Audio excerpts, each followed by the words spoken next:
Lisa.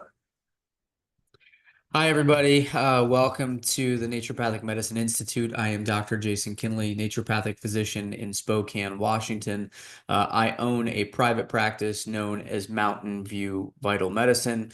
With us tonight is HR Payne from AzureWell and Azure Standard. I've got a thing I'm going to read here because I didn't remember it all.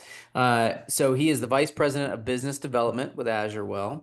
AzureWell is directly in line with the ethos of Azure Standard, according to HR.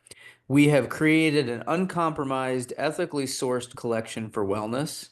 There's a revolution occurring in the science behind dietary supplementation. AzureWell has infused the most active natural compounds, many from botanicals, and encapsulated them so we can get a greater concentration of nature's healing power into our bodies. It is the power of nature informed by scientific research. It is the future of true healthcare. Now, HR has been in the world of supplements and in that industry for over 20 years at this point. And over the past several decades, he's gone through the world of holistic health and wellness on a path of knowledge and nurturing a deep-rooted passion to understanding limitless healing. He joined the Azure team as it was a choice that went beyond the label, but it was a serendipitous alignment of shared values and mission. He cherishes the Azure family and what it stands for, not just its commitment to crafting the highest quality natural products, but its ethos, the purity of nature, the integrity of honest work, and the promise to mankind to do right by our bodies and our planet. We are doing it because we genuinely care about your health and the world we all share. At the heart of our Azure family is an uncompromised commitment to living abundantly, well, while cherishing our planet's delicate balance, and every AzureWell product is a heartfelt testament to that promise. So, with that, we welcome HR to the conversation tonight. So, HR, thank you for taking time out of your schedule to join me this evening. Thank you, Dr. Jason, for having me. I really appreciate it. Good to see Yeah, you again. you as well. So, this conversation is happening tonight because I had the pleasure of sitting down with HR in San Antonio, Texas, about a month ago, and we had dinner with my wife and a couple of my staff members. And when we listened to HR and the conversation that took place, dinner instead of being an hour was 3 hours. And the level of knowledge that HR has amassed through his experience is absolutely phenomenal.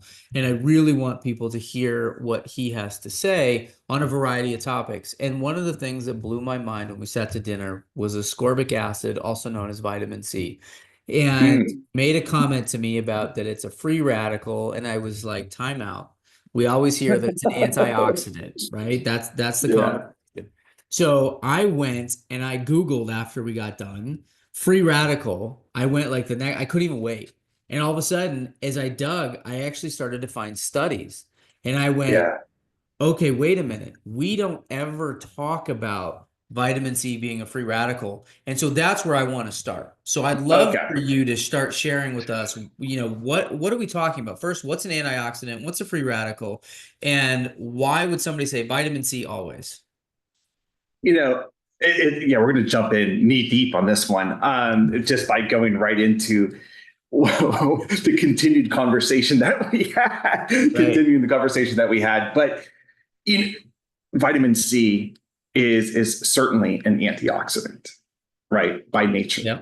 Right. by nature, and I will underline that by nature is an Right. antioxidant.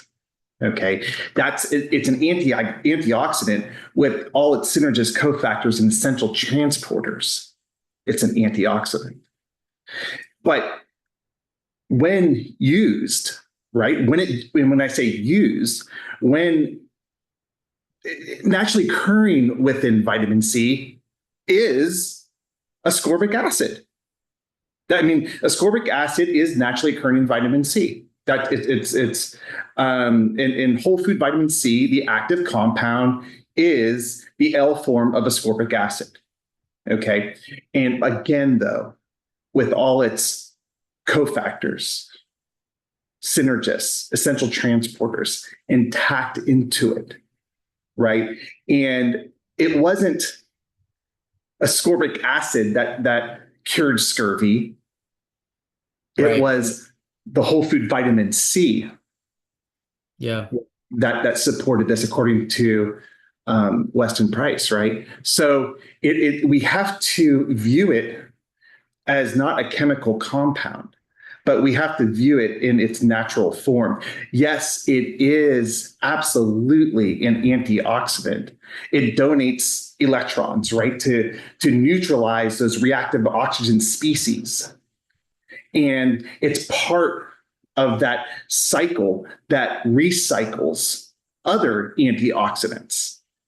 That's its job. It has those electrons to be able to donate. So therefore, it is an antioxidant. Okay, and period. We'll end right there for right now, Okay. because yes, let's stop there. Okay, so what I'm hearing you say is that in its natural occurring form, in its whole food form, vitamin C is an antioxidant, right? And an antioxidant will go after and prevent free radical damage because it has to do with movement of the electrons in the system, positive and negative charges, and all of those components. And in order to get that, we need vitamin C, ascorbic acid, with all of its pieces, right? Do I have that correct? Yeah, we need all of its pieces, and even Okay. ascorbic acid by itself. And I just want to clarify, because I don't want you to think that even ascorbic acid by itself is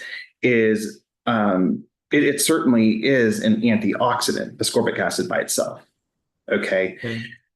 but it's naturally a part. It's redox of the redox cycle, and so when spent, meaning when it has donated, it's when it creates this antioxidant activity and has donated that electron to neutralize any inflammation, right? That's kind of, or any free radicals, any type of free radical pathology that's yielding this inflammation, right? It immediately is spent. Okay.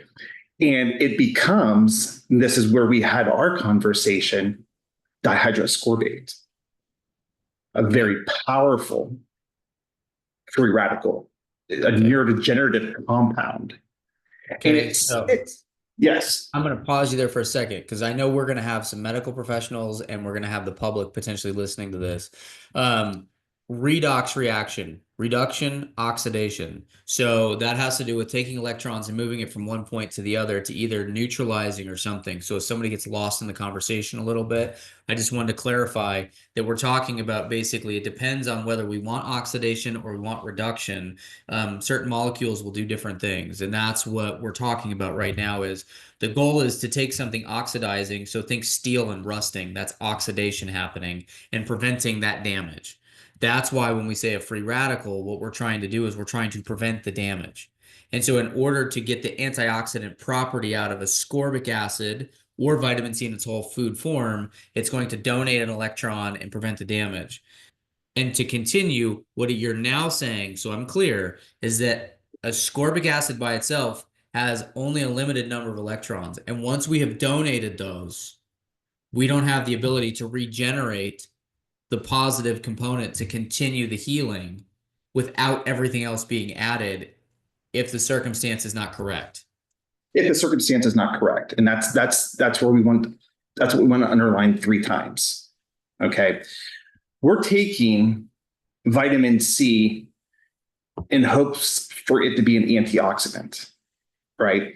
And it's going to do its job.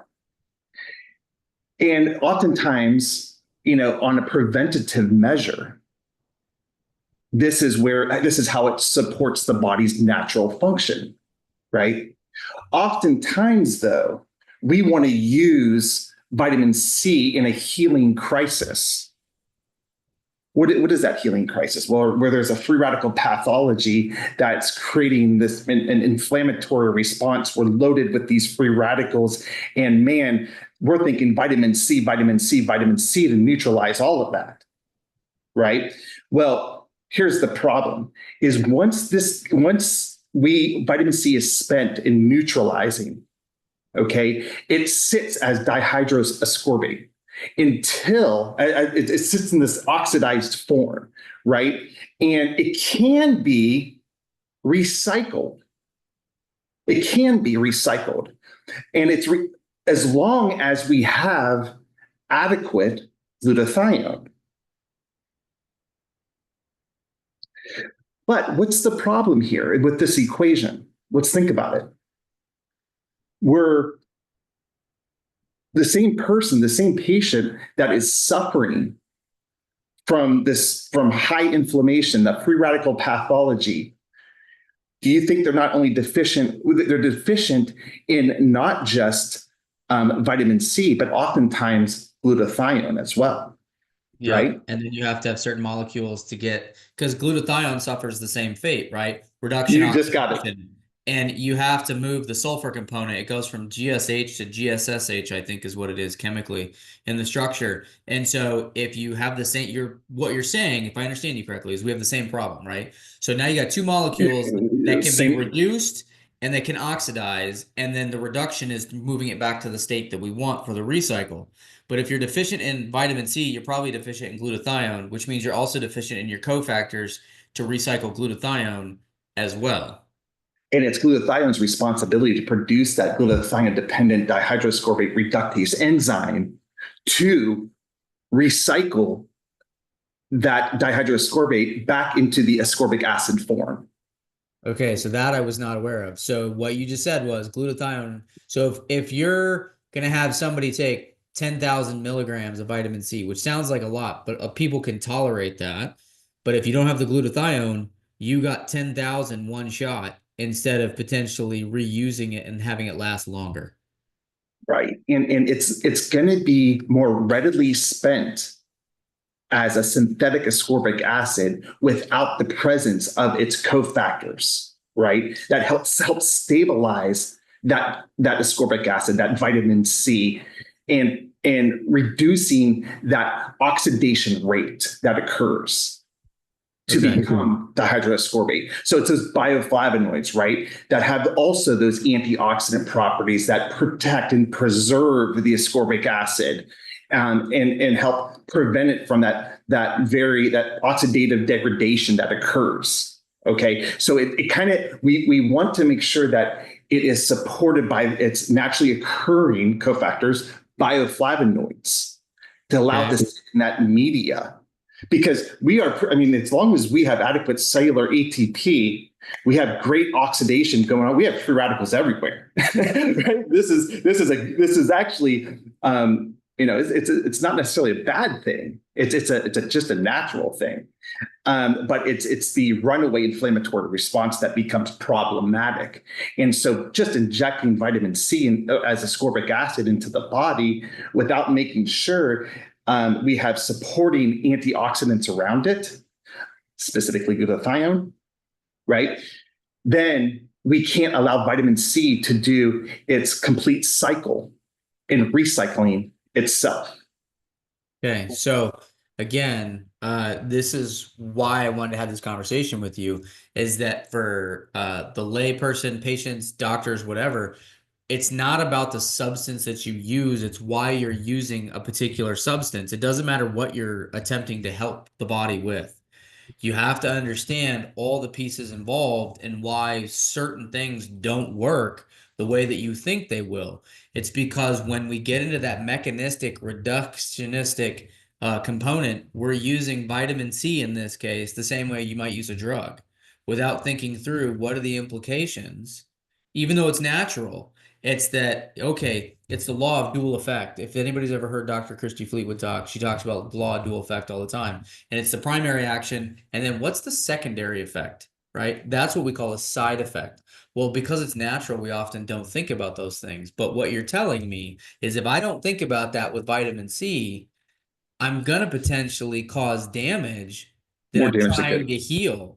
And it's the same problem as if I were to use a drug. And it's so fascinating that we just really oftentimes don't have these conversations or think about it. So you read about it online. I go to AzureWell's website. There's my Whole Foods vitamin C. Well, why is that different than something else? And it's going to be because the way you designed it was talking about have the cofactors to make this stable and last longer. And that way, then I might still need to give glutathione, which also needs its own cofactors, Yeah, right? and it definitely needs its own cofactors, and it's something that's very difficult to even supplement because we humans produce the gamma glutamyl transpeptidase enzyme, right? That breaks down the glutathione in the stomach, in the intestine, and so supplemental glutathione is only minimal in its Yep. effect. Right. Right. And so so that it becomes very difficult. So we have to glutathione has the ability to recycle itself easily. It just needs these other supporting antioxidants around it to do so. They play off of each other for sure. And this goes without mentioning. We're talking about the degradation of ascorbic acid and into dihydroascorbate and its effects neurodegeneratively. But I mean, we could talk about the oxalates that are formed, right? For every 500 milligrams of ascorbic acid that you take, you lose 50 milligrams of calcium out the urine, right? What type of effect does that have? What type of effect does ascorbic acid, vitamin C have on the ceruloplasm, which carries iron for us? Right. And attaches this freeform iron that's throughout the body. So this isn't just become problematic as taking a degenerative toll on the body. It's causing other problems that function. It's like specifically iron itself. And we're trained that, wait a second, vitamin C is supposed to Help absorb iron, right? right. And so we take more Iron, yeah. And more vitamin C. more vitamin C. And so this, it's vitamin C's role is very simple with iron, and that's just to reduce it from it. So non-heme iron, like from plants, comes in the as ferric iron, right? And that doesn't get readily absorbed through the intestinal wall. So vitamin C just reduces that into ferrous iron. Wait, is it ferrous iron? Yes, ferrous iron. So it reduces the ferrous iron just to be absorbed in, to then to allow the ceruloplasm and other components to then other mechanisms to then convert it back to ferric iron, where it can actually be used as transferrin. Right. Okay, so hang on, because now we're getting into some stuff that, I see people talk about all the time, and I hear about this all the time in the world where, okay, your ferritin is low, right? That's your transport protein to get the iron through the blood. The ferritin is low, so we're going to dump a bunch of iron into the system. Mm. And the ferritin doesn't change. And I see this all the time, and I'm always asking folks about this. I'm going, so why am I worried about pushing your transport protein up? Iron is not going to do it because iron by itself can be a free radical, especially when you overload the system. So walk yeah, me. it's the type of iron. So if we're using a heme-based iron, so now we're going to start. So right, heme is animal-based, non-heme is plant-based. If we're Right. looking at, so let's separate these out. I guess I should start with non-heme because that's where you mentioned, hey, the plant-based, and that's ferrous iron that's absorbed. So what you're saying is, if I understand you, that if we overload with too much vitamin C, we will actually reduce the transferrin potentially in the system, or the ferritin in the system. Well, we will destroy the ceruloplasm in the blood, which is responsible for the uptake of free iron in the body to then be utilized and delivered as transferrin. Okay. So I'm trying to follow you here. I'm trying to make sure that everybody else, because I'm slow today. It's at the end of a long day, let me tell you. So is this in the ascorbic oxidized form, or is this vitamin C even with all the bioflavonoids and everything? well, the vitamin C with all its bioflavonoids and everything, that just helps the bioavailability at the intestinal lining. Period. Okay. It doesn't do anything beyond that Right. with iron. Okay. So It's just more bioavailable. so it's the ascorbic acid that is leading to this problem, and it Yeah. which is the reduced form or the oxidized form. I'm sorry, because it's donated the electron that's As soon as leading to it, problems. as soon as it donates, then we have that problem. And so we need that vitamin C to, yes, it enhances bioavailability, absorption rates. That's it, period. And that's where it's spent, that's where it's used up. And that's where it then becomes destructive from that point on. And so, this is at the intestinal lining itself, right? And now we need to go back to the liver to help support and bring it back into its functional form. And that's where now we're going to spend glutathione again because Yep. we've created another problem. And because the liver is where you produce your glutathione, that's where, okay, well, now it's got a second shot at it, but now you've spent an extra resource that we shouldn't have spent because we gave you ascorbic acid. That's correct. I mean, I want people to understand, if you're watching this, the conversation that we just had. Okay. I sit with patients every day. And I was mentioning earlier, I see folks with ferritin levels that are, really low, but their iron is really high. And what you said was, what do? We give them more vitamin C. So what's happening is we're creating because most of it's ascorbic acid, most of it's synthetically derived, and it's listed as ascorbic acid on the label. It's not, and it doesn't have anything else with it, or it has a buffer, magnesium, calcium, something to buffer the acid component. And we're going to try to get your iron and your transferrin up, or your ferritin, and we're going to dump more vitamin C in, but we're dumping it into a system that's already potentially not functioning as well as it should.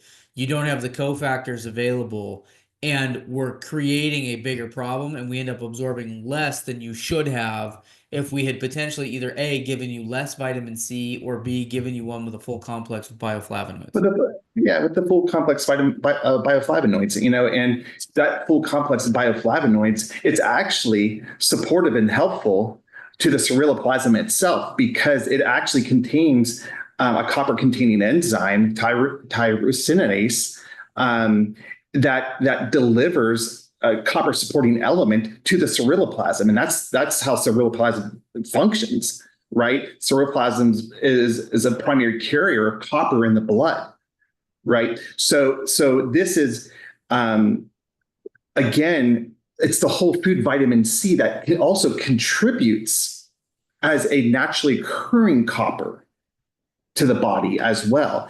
And so it's this whole food vitamin C that includes the ascorbic acid, it includes the bioflavonoids that act also as antioxidants.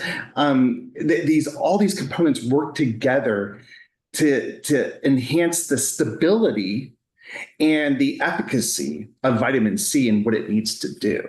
And so that is, and again,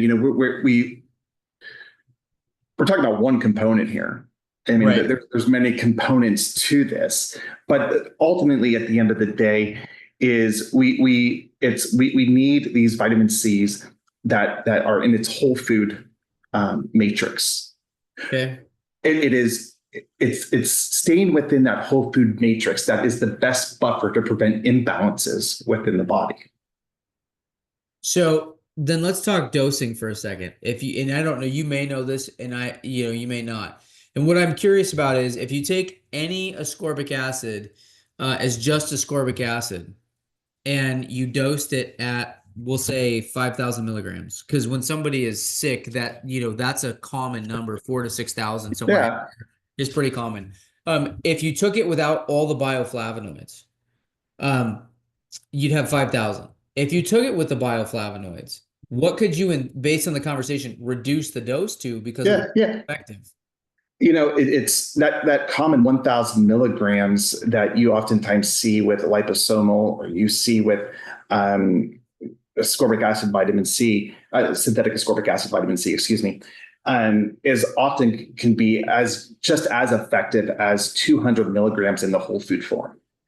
So you're telling me it's a 5-time difference to get the same efficacy. That's correct. Okay, so then that's Now, gonna, uh, I also want to suggest something, though, Dr. Jason, because I don't want you to feel like anybody's doing the client or patient a disservice when you are critically ill. And when you're critically ill, are you deficient in antioxidants? Yeah, sure, absolutely. Do you need to saturate the body? Yeah, sure, that's going to help. It's this long term yep, and that's dosaging. where I agree with you, and I'm glad that you brought that up. You're right that there's a time and a place for a really big dose, but right, what we see a lot is people are grabbing supplements. I mean, the industry is huge at this point. As I think I don't remember what's the number, 82 billion or something like that. For some reason that's in my brain. It's a massive, Mm, massive industry. And so people are like, well, I grabbed this supplement, I grabbed that supplement. And part of this conversation, the point is, you want to have a doctor who's thinking about these things.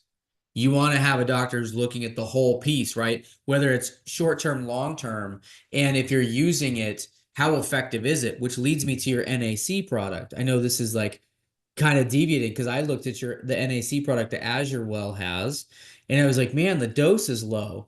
But as soon as I realized, wait a minute, all the other components that are in there with mm, NAC, yeah, got it. it's Yep. the same conversation because NAC is the rate limiting step to glutathione production. That's why I'm kind of bringing Yep. this in because it goes back to this vitamin C piece. Yeah. Yeah. No, it is. You know, there's my the principles and philosophical principles that the line has been built upon is, and you heard me say it before, is staying within that whole food matrix. That is, that's where it begins and that's where it ends. Okay. There are, there's times and place, there's a time and place for muscle, right? And it's these, oftentimes we're looking at these isolated compounds. Sometimes they have to be derived as a synthetic. There's just no way around it. Where, you know, we are taking that more, should I say, functional approach. and I wouldn't say functional. I'd say a higher intervention, right? If we look at yeah, higher intervention. if we look at the therapeutic order, that's how I would describe this. And therapeutic order is Oh, that's good. what's the Yes. least force, right? And the something I would think about that I really like about the way you've thought about these products that you're developing and all of that is a lot of times we think we need the really big gun to treat something. And what I have seen, and those in the Naturopathic Medicine Institute have seen that are practicing, is it's a lot less force than you actually think. But you've been trained to grab the hammer, even if it's a natural alternative. And that's where I still think it's a disservice because you don't need that as often as you think. There's a book that I have called, it's sitting right here. I'm going to grab it. I'm stepping out of the camera. Um, called Useful Prescriptions by Cloyce Wilson. This book is from the 1930s. And if Mm, you read through the way they did herbal dosing, it gets into eclectic style dosing, which is essentially what we're talking about. It's using less to get a better therapeutic effect, which is what you're telling me you've done to design this because it makes so much more sense. Then yeah. my brain is just swimming with so many questions. It's Yeah. And so, you know, why use a sledgehammer when sometimes all you need is a thumbtack? That's kind of which that is the saying that I give it. yeah, Why use a sledgehammer when all you need is a thumbtack? And because that sledgehammer just has a ripple effect. And yep, so, in where you can be so much more precise in how you target and the art and how you use it with a thumbtack. And so this is when we take a look, coming back to the NAC, something that is synthetically derived. There's just no way around it. And it's missing all of its cofactors, right? Essential transporters, synergists.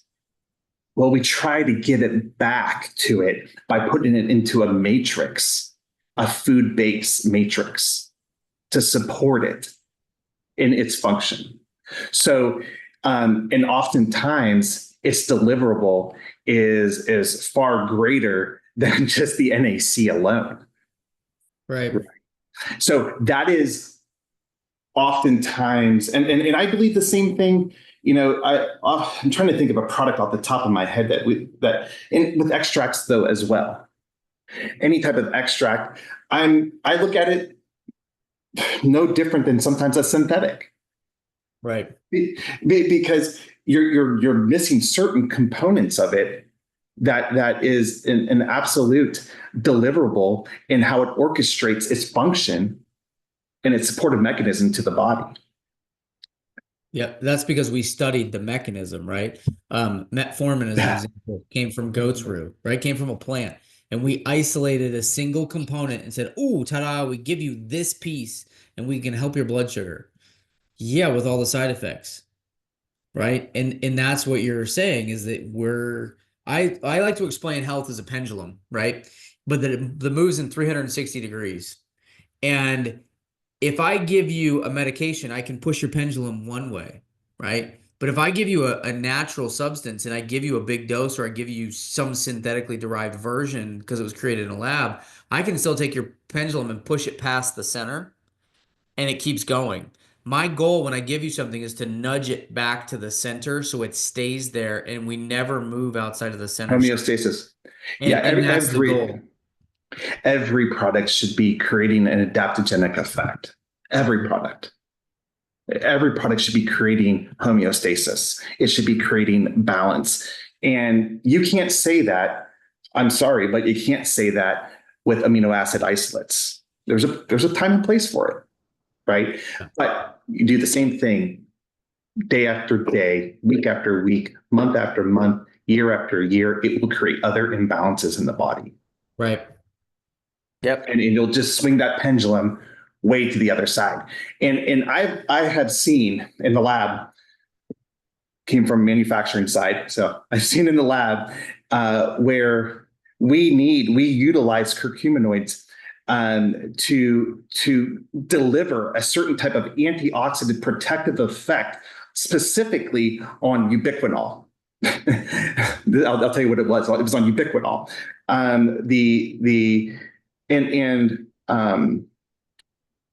Ubiquinol, and we'd use a little bit of curcuminoids, didn't get quite the effect. Used a little bit more of curcuminoids, didn't get the effect. Didn't get what we were looking for. Used the whole the whole food of turmeric, the whole food matrix of turmeric far exceeded its antioxidant capacity, far exceeded the individual curcuminoid alone. Yep. And how it supported the degradation process of ubiquinol. Let me finish that sentence. Yeah, excuse me. Right. And that's where, that's the other piece of why AzureWell ties so in with Azure is because people need to eat their food. And that's what I really try to drive home, right? And people don't understand. If you eat quality food, you eat less, it's more effective. There's so many pieces to this that have been often overlooked. And the fact that you have these products that can support what we're trying to do with food and just simply amplify the effect. Just simply amplify. That's all it is, right? It's coming back to the true concept of a supplement, not a prescription long term. And that's you're not using nutrition in an allopathic manner. Right. Yeah. I just had a patient that this makes me think of today where if she'd gone somewhere else, I know what would have happened. They would have looked medically. And what happened was I've been working with her for a while. We've resolved everything except for some fatigue. So what did we look at? Most people would assume a supplement. Well, I said, no, I want a dietary recall. And I had run, because I have equipment here to do it, a basal metabolic rate for her. When she brought back her food diary, she's 500 plus calories a day short of her basal metabolic rate. You can't supplement your way out of a 500 calorie deficit, and it's not even intentional. She's not trying to lose weight. She just isn't taking enough food that she fixes with her. That's literally all it was. And we never would have found that without her log. So if I had grabbed a supplement to try to support energy, I would have missed the food as her medicine. And I never would have gotten there. And that's just by having conversations, right? Sorry, it's a little bit of a sidetrack, but it made me think of it when you're talking about it's the supplement is not there to, be there. It's there to fill a hole for a reason or support a system, not to take over. That's right. That's right. Yeah. I mean, again, my brain is swimming with the vitamin C piece. Um, Coming back to that, I'm gonna circle back around. I'm sorry, I'm kind of all over tonight because you just you trigger so many pathways when I talk to you about thinking about things. Um, what about IV vitamin C? We're not talking about there isn't a place for it. That's not the Right. question here, because there is a time and a place, and I think we both agree with that. The question I've got is, all right, so you got vitamin C. Um, what have you seen based on research, whatever, to help mimic this process with bioflavonoids? Because you're giving potentially a massive dose through an IV line. Yeah. I mean, I listen. I worked with very closely with practitioners of medical doctors and DOs of the Advanced Medical Education Services Physician Association. Luckily, they had it as an acronym called AMSPA, and these were very well qualified chelation practitioners, and who worked with IV vitamin C, and they wanted us to help support the use of IV vitamin C. And I think that that's what you're talking about is yeah, you know what? Listen, I'm gonna bring in those those natural food agents, call it food itself, or call it acerola, the amlacai, whatever it may be, um, to that delivers those natural compounds, and I'm going to surround it the best I can, right, at that extremely high dose. And I'm going to support glutathione along the way. I'm going to deliver other antioxidants, right? That astaxanthin. I mean, there's the list goes on, that are natural food compounds that are going to also, in addition, help support this vitamin C. You can't just depend upon vitamin C alone, because we got to support other functions that help take, that cycle, that Krebs cycle, and recycle not just vitamin C, but vitamin E and lipoic acid and coenzyme Q10 and NADPH and all these naturally occurring. It's if you don't, you are compromising that cycle. So, oh, man, okay. So, trying to think here. Multivitamin, right? We know that food has nutritionally become deficient over time. FDA reports have showed that over the last 50 years, we've got a drop in vitamins and minerals. But between vitamins and minerals, Mm. your opinion, which one is more critical for people to supplement if they could only pick one for some reason? Oh boy. Um, it's I am going to strongly lean. What you're to that is that's unfair, and I feel like it's a trick question. How dare you ask me this? It is, I have to lean towards minerals. Okay, Um, I and would agree with and you. whew, and I looked you straight in the eye when I said that to see if you would blink. So the I would have to say minerals, and the reason being is we have to saturate to be able to optimize the pH of the blood. Okay, so And that's very dependent upon minerals. And the reason why we need to optimize the pH of the blood, which has to maintain that very tight margin, right, between 7.35, 7.45, is because at 7.45, we're producing 34 to 36 units of cellular ATP per molecule of glucose, comparatively speaking, to 2 to 3 units of cellular ATP per molecule of glucose at 7.35. So, and it all begins and ends with energy, cellular ATP. It all begins with energy. And it's these minerals that are we think of pH of the urine, pH of the saliva, that's more so a representation of the sodium bicarbonate buffering phase, the very early buffering phase that the body has to go through to saturate the body with minerals to then go through the sodium bicarbonate buffering phase, the phosphorus buffering phase, and the protein buffering phase to ultimately achieve the optimal pH of the blood. But it all starts with minerals. Okay. So how do you respond then? Just curious, what is your thought process? What have you seen when people go, oh, the body does a great job at regulating because it's such a tight window. And oh, we don't have a problem. Yeah. I'm It just is. It curious. is such a tight. It is such a tight window. But when chronically deficient, it's not such a tight window. That tight window means all the difference in the world. Yeah. And we need at 34 to 36 units of cellular ATP. Right? There's no coenzyme Q10. There's no creatine. There's no NADH. There's nothing that's going to allow us to achieve that level. And so, you're swimming against the current by trying to work in that. So it comes back to alkalizing the body. So Alkalizing. are you saying we're swimming against the electrical current? Is that what you're? Uh, Dad joke. Yeah, I know. no, well, But let me just ultimately, that's say, the no, truth, right? it is. You just swung for the fence and hit the home run. I'll Right. tell you that right now, because when we put these minerals in the body, you're creating piezoelectricity, Mm-hmm. energy generating, right? Yep. And what does that do? It lights us up, man. And what is the number one mistake that all practitioners who do energy work do? They fail to mineralize the body before they do energy work. And that includes acupuncturists to those that are doing other energy modalities, Okay. right? It is what holds energy the best? Minerals. It's a piezoelectric effect. If I take water, tap water. Yeah. Okay, we got a second here. I don't want to keep you from your dinner, Dr. Jason.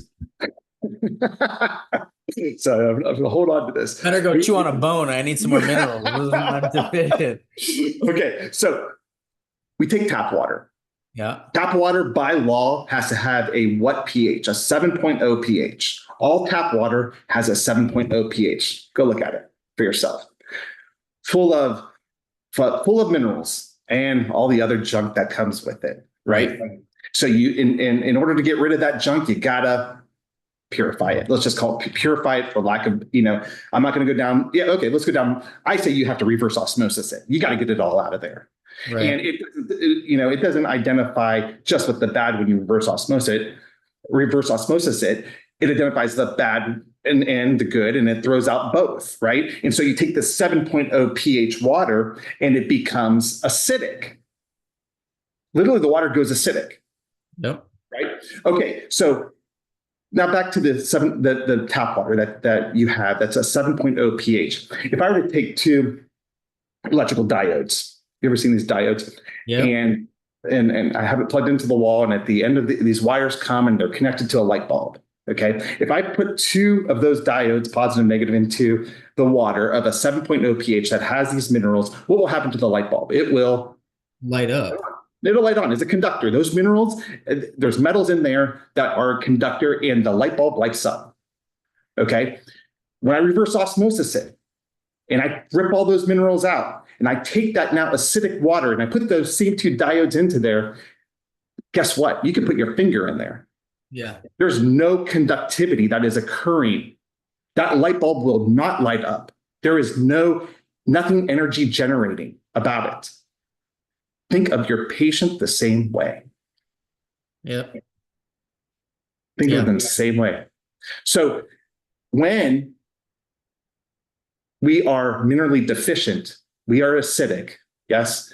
And you can go down the whole thing for every tenth of a point that you increase the pH of the urine, you're increasing the oxygen within the tissue by that of 10 times. Nothing can survive in an oxygen environment. That's a whole nother argument, right? But I'm just talking about you went down the energy pathway, Right. right?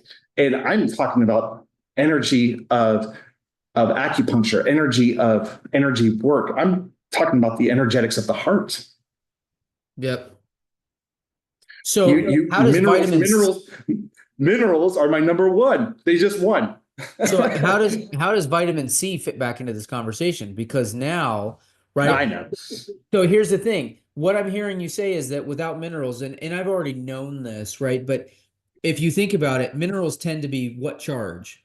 Positive, most, not all, but most that we consume, right? The vast majority of what we consume are usually positive. You have some bound to a negative charge. The most familiar, most people are going to be familiar with sodium chloride. We call it table salt. That's really a misnomer, but that's sodium and chloride. Sodium's positive, chloride's negative, right? When you disassociate it in water, that's the technical definition of a salt. Just for people watching, in case you don't know, a salt is not food. A salt has to do with the chemical bond. Okay. So if you are mineral deficient, and we think about the ascorbic acid being an electron donor, and you are minerally deficient, you are at even a larger theoretical risk of damage because you have a harder time recovering because you're mineral deficient. It's good. You don't have the ability to generate the ATP. You don't have that ability to move the mitochondrial dysfunction, which we see a lot of patients with. You got folks taking methylene blue. Why? Because you're trying to push on the electron transport chain. But if we simply added more minerals and then you put in methylene blue, if it was warranted, Mm, you would see an exponential increase in effectiveness because you've improved the electron transport chain. So this is kind of where I'm bringing this back to vitamin C, is that it's never one thing that you can give. I go back to what I stand by and said earlier. It's not about the tool you are grabbing. It's why are you grabbing the tool? And what are you hoping to achieve? And did you take into account all of these other pieces in your puzzle, which is very difficult to do. That's just part of, learning and knowledge and process. Um, but brilliant. again, this is, I think this is a good place to pause, because Yeah. what I see happening is the water piece and the mineral piece is leading to things, makes me think about Dr. Jerry Tennant. And if you're not familiar with Dr. Tennant's work, I highly encourage you to look that up. He's going to go down I don't even want to call it a rabbit hole. He's just going to talk to you about science and the rationale behind needing electrons in order for the body to heal. And there's different ways. And I'm going to leave you guys with this thought from me, and then I want to hear what HR's last words are for tonight. And that is, you talked about the piezo or piezoelectric effect. We're taking mechanical energy and turning it into electrical energy. That's what it is. Yeah. Yeah. This is another rationale for exercise that gets missed. When you lift, you generate electrical energy through the mechanical movement of those muscles, which means if you are minerally deficient, you are going to struggle to generate the electrons required for healing, hence actually putting you in a bigger deficit theoretically. Which means in order to work out, if you're just starting out, you need that mineral concentration in order to make the recovery. It's not just the protein you're consuming, but if you can't generate the electron transport component, you're gonna have a struggle to feel better after your workout. It's beautiful. That's brilliant. And Tennant's work is ingenious within itself. I mean, yeah, and there is, I think all of this, it has to be understood Yeah. that all of this, the take home message is we got to swim in the food. It begins with food and it ends with food, and everything in between. Yep, there's a time and place for some muscle where you need to help things along. Uh, and I forget what you call those phases. Say that again. What was that? It's a therapeutic order is what we call it. Therapeutic order. I love it. Therapeutic order. And that is what is known in naturopathic medicine. Most of us talk and speak that way. And it has to do with the higher the level of intervention. Think of it as a staircase, is the way that is sometimes represented, right? Yeah. So diet and hydrotherapy are lower for us, and then mechanical manipulation, think adjusting is Yeah, a little bit higher, and then we might get into a herbal extract, and then we get into maybe it's intravenous beautiful. therapy. So that's really what we're talking about. Yeah, and all that my point is it's there's a time and place for those needs, but we have to be mindful of bringing it back within that whole food matrix, and that's the best buffer to prevent imbalances within the body. Yeah. HR, I appreciate your time tonight. I look forward to doing this again. So we will certainly Absolutely. do. All right, you take care. Thanks so much. Thanks, Dr. Jason.